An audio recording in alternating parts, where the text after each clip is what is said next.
Olá pessoal, eu sou a Van. Eu sou o William. Nós estamos casados, esse ano vai fazer 29 anos. Temos 2 filhos, o Diego e o Vitor. Isso, o Diego tem 22 anos e o Vitor tem 16. E a convite do Henrique e da Raquel, da paróquia Nossa Senhora do Carmo, a gente veio falar aqui um pouquinho hoje para vocês sobre a importância da leitura bíblica. E para começar, a gente gostaria de ler para vocês os Salmos 119, versículo 89 e o 105. Javé, a tua palavra é para sempre. Tua palavra é lâmpada para os meus pés e luz para o meu caminho.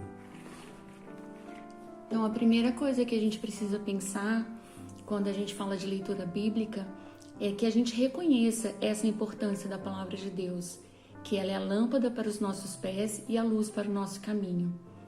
Enquanto a gente não entende a necessidade, não o querer só, não o desejo só, mas sobretudo a necessidade como algo que é essencial para a gente, como algo que a gente não pode viver sem, a gente não faz disso um hábito. É como nos alimentar todos os dias, almoçar, jantar, né? Se a gente não faz, a gente não sobrevive. A palavra de Deus precisa ser para nós como o alimento que a gente come todos os dias, só que é um alimento espiritual. E é necessário que a gente reconheça então essa necessidade da palavra de Deus na nossa vida, da leitura diária, né, como um hábito essencial mesmo para a vida da gente. Claro que a gente faz uma leitura enquanto casal, a gente faz um momento de oração enquanto casal. Existe uma relação pessoal com Deus, uma relação da Van com Deus, uma relação do William com Deus. Isso também precisa ser cultivado, né? E a leitura bíblica também precisa ser dessa forma. A gente faz a leitura enquanto casal, mas a gente também faz a leitura individualmente no nosso diálogo pessoal com Deus. E uma das coisas que a gente busca é ser semelhante a Ele, né? Na maneira de tratar as pessoas, na maneira de olhar o próximo, na maneira de se relacionar com o marido, de cuidar da nossa família. Mas se eu não conheço a palavra de Deus, se eu não sei como Ele agiria, se eu não sei como Ele olharia, se eu não sei como Ele falaria, como a gente pode fazer isso tudo? Como se segue alguém que não se conhece, né? Como a gente faria como Jesus faria se a gente não sabe como Ele agiria? A leitura da palavra, a leitura da Bíblia traz pra gente a pessoa de Jesus, né? A vida dele, a vivência dele, como ele tratava as pessoas, como ele curava, como ele se importava com cada um. E é necessário que a gente conheça para que a gente saiba, se espelhando nele, a melhor forma de fazer na nossa vida também. A gente sabe, né, que eu acho que é a pessoa mais perfeita, né, que a gente já viu falar. Educado, né, justo, cuidadoso, né, atencioso com as pessoas. Então, em alguns filmes, em algumas coisas que a gente já viu, né, ele é a pessoa que todo mundo gostaria de ser, né? Realmente é o nosso exemplo. Não é fácil seguir, né, porque o nosso dia a dia é muito atribulado, muitas dificuldades, né? Acho que a todo momento, ou em alguns momentos, né, ao longo do dia, da noite, seja na empresa, seja em casa, seja mesmo no lazer, a gente é colocado a esse teste, a essa prova, né? Alguém que vem trazer uma injúria, alguém que vem nos testar, né? Então não é fácil. Outra coisa interessante, assim, a gente não tem muito tempo, eu vou contar para vocês um pouquinho de como surgiu esse hábito na minha vida. Era um desejo que eu já tinha há muito tempo, mas em determinado momento isso foi muito pontual. Então, tinha um grupo de pessoas, eu era uma delas, nós optamos por fazer o que a gente chamava de diário espiritual. Então, todo dia a gente se propunha a ler um trecho da Bíblia, e aí tinha umas 4 perguntas que a gente respondia em relação a esse texto. Perguntas do tipo, o que Jesus quis dizer para você através desse texto bíblico, como você poderia colocá-lo em prática, e outras 2 perguntas também. Depois de um tempo fazendo isso, isso foi se perdendo, né? E eu acabei deixando um pouco isso de lado. já faz uns 4 anos, 3, 4 anos, eu entrei para uma comunidade e um dos passos dessa comunidade é a leitura bíblica diária seguida de oração. E isso reacendeu em mim essa vontade ainda mais forte e esse hábito ainda de uma maneira mais firme, mais compromissada, né? De não deixar faltar, de não deixar de fazer. E aí, o que eu sempre penso quando eu vou ter esse momento com Deus, primeiro, é buscar um horário que seja bom para mim. Então, por exemplo, se eu deixar para fazer isso à noite, eu não vou fazer, né? Provavelmente vou estar com muito sono, eu vou estar muito cansada. Então, eu faço isso de manhã cedinho, né? Quando eu acordo. É a primeira coisa do meu dia, porque é o horário mais produtivo. E eu entendi que eu quero dar o meu melhor horário para Deus. Então, eu faço de manhã. Cada um sabe o horário que é melhor para si, né? O horário que vai estar mais disponível, que vai estar mais disposto. Então, nesse horário, eu procuro um lugar mais calmo da casa. Eu procuro uma imagem, porque isso me ajuda a me direcionar de uma forma melhor. E aí, eu faço a leitura da Bíblia. Também não abro a Bíblia na hora e faço uma leitura, não. Antes, de antemão, eu já decidi a leitura que eu vou fazer. Quer seja por uma indicação da missa do dia, quer seja porque eu li algum versículo em algum lugar, ou alguém me disse alguma coisa que me incomodou de alguma forma, e eu busquei na Bíblia algo que me trouxesse um alívio, um direcionamento para aquela questão. Então, quando eu sento para ler a Bíblia e para rezar nela, eu já sei exatamente aquilo que eu vou ler. E aí, uma outra preocupação que eu não tenho mais é, por exemplo, pegar um evangelho e ler 3, 4, 5 versículos. Não. Eu leio, às vezes, um único versículo. E se uma única palavra nesse versículo me chamar a atenção, eu paro, medito essa palavra e rezo para entender por que Deus fez eu parar ali. O que aquilo ali está me dizendo? O que eu preciso aprender com aquilo, né? Para depois eu colocá-lo em prática. Eu já tenho um pouco mais de dificuldade, né, de fazer toda essa, digamos, né, seguir essa metodologia.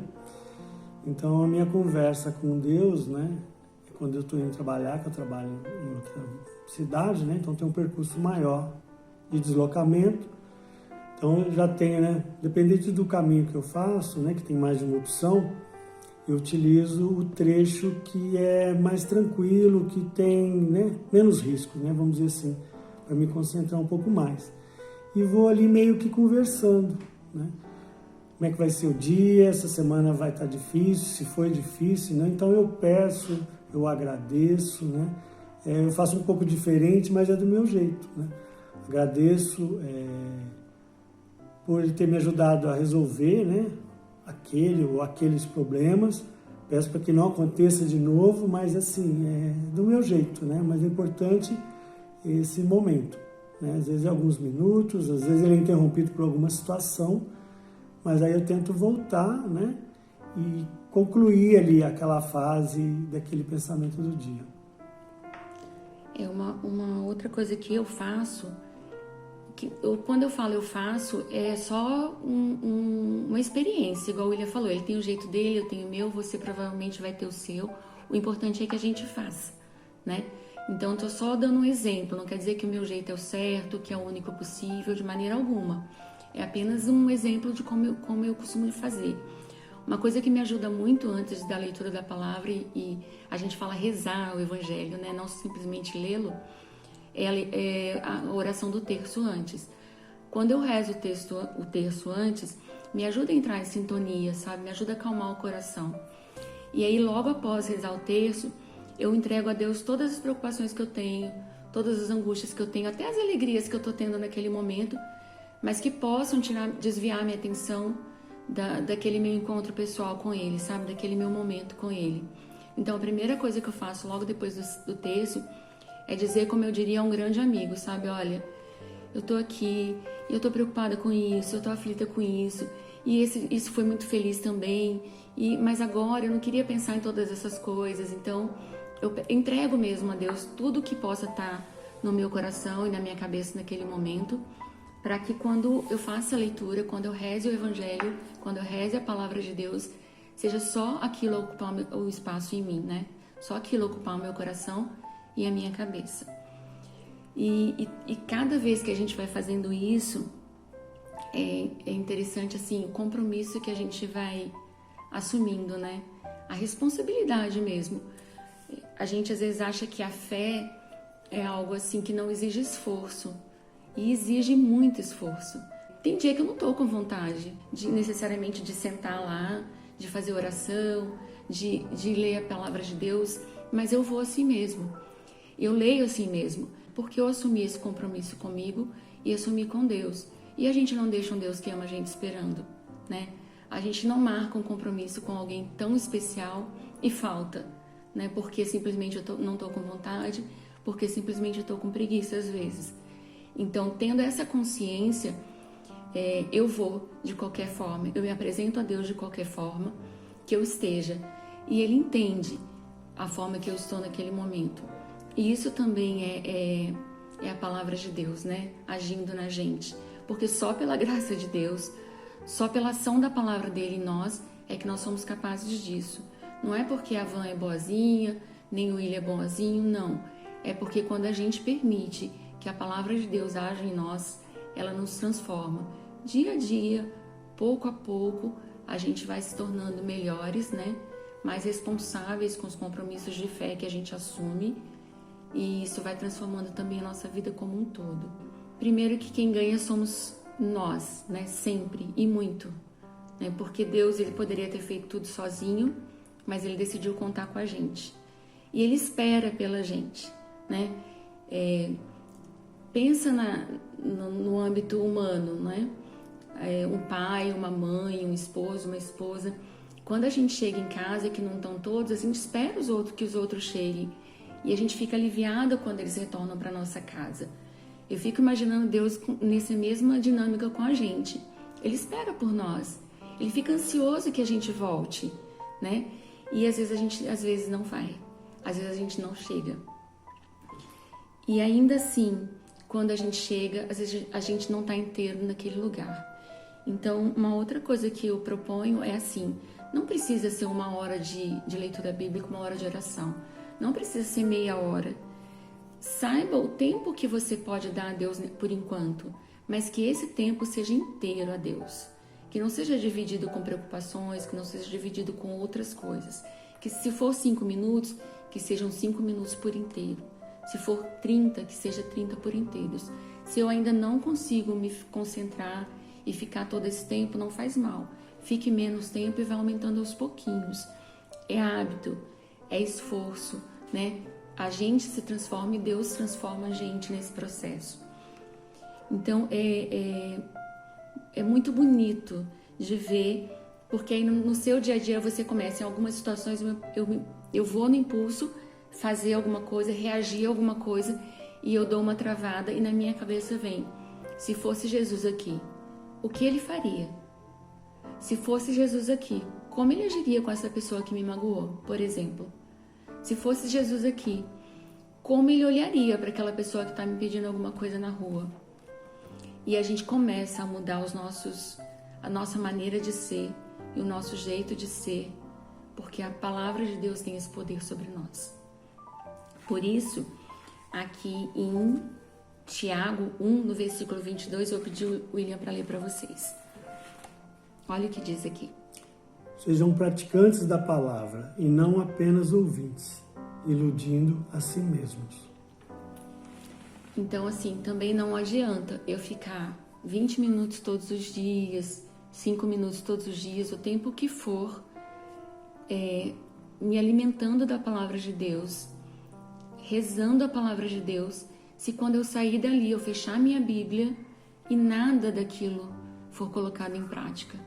A palavra de Deus não é um livro científico, um livro de didática, não é um livro de instrução, né? É um livro de vida. As palavras da Bíblia têm vida, são carregadas de vida. E se elas caem em nós e morrem ali, o que aconteceu com elas, né? Foram jogadas em terrenos inférteis.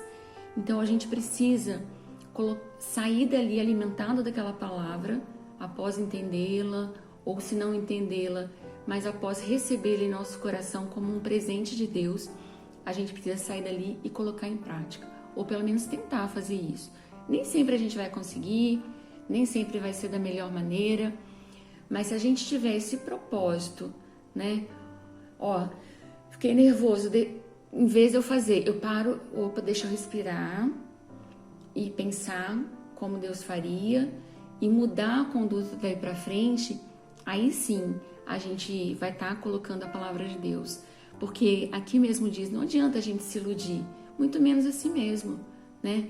A gente, mais do que ninguém, sabe aonde são os nossos pontos fracos, aonde a gente precisa melhorar, onde a gente já é um pouco mais tranquilo. Por isso, quando a gente fala da questão de além da relação do casal com a palavra de Deus, a relação individual, é porque eu tenho os meus pontos fracos e onde Deus precisa trabalhar mais. O William tem outros, né? Em contrapartida, ele tem outras coisas que já estão bem resolvidas com Deus e eu não. Então, ainda que sejamos um casal, ainda que caminhamos juntos, ainda que façamos a leitura da palavra de Deus juntas, é muito, muito importante, eu diria essencial, que a gente faça isso individualmente. Eu falo bastante a palavra essencial porque eu tenho aprendido cada vez mais também lendo a Bíblia a diferença entre essencial e necessário, sabe? E aprendi que todo o resto da minha vida, todo o restante, inclusive meu marido, meus filhos, a minha casa, tudo me é muito necessário, mas essencial é Deus, porque foi Deus quem me deu o meu marido, quem me trouxe os filhos, quem me construiu a casa comigo e quem garante todo o resto. Então Deus é o essencial e esse Deus essencial a gente só conhece, a gente só cria intimidade quando a gente lê a sua palavra. Eu lembro numa missa que eu fui, o padre falou assim, a gente precisa criar intimidade com Deus e a gente só cria intimidade com alguém quando a gente mora junto. Quem é casado sabe muito bem disso, né? A gente só cria intimidade quando a gente mora junto. Então, a gente precisa trazer Deus para morar junto com a gente, né? E a gente traz Ele para morar junto com a gente quando a gente começa se espelhando na palavra dEle a ganhar características dEle na nossa vida e na nossa maneira de ser. Então a gente queria deixar esse recado para vocês. A gente espera que tenha sido saudável, produtivo para vocês, que vocês pensem, reflitam nessas situações. E a partir de agora, quem já faz, continue, se aperfeiçoe. E quem não tem esse momento de espiritualidade, que marque lá os seus primeiros minutos, um horário, melhor horário, que use a Bíblia como guia. E a gente tem certeza que vocês sairão ganhando bastante. É isso, pessoal. Fiquem com Deus, a paz. Um beijo no coração de vocês, viu? Obrigado. Fiquem com Deus.